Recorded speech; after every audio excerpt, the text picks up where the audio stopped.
কবি নজরুল ইসলামের একটা কথা ছিল কিংবা একটা লেখা এরকম ছিল, আমি জানি চিরজীবন আমাকে কাটতে হবে, কারণ আমি যে তোমাকে চেয়েছি।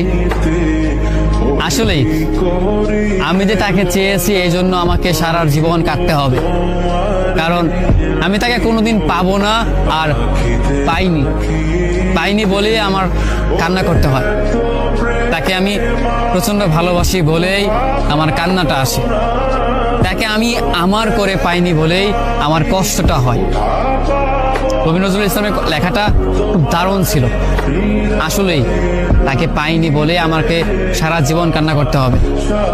যদি সে আমার এই ভালোবাসাটা বুঝতো, আমার এই অসীম ভালোবাসাটা বুঝে আমাকে একটু বলতো যে আমি অন্যদের মতো কখনোই তোমাকে ছেড়ে যাব না, তাহলে বিশ্বাস করুন পৃথিবীতে হয়তো আমার চাইতে সুখী মানুষ আর কেউ হতে পারতো না।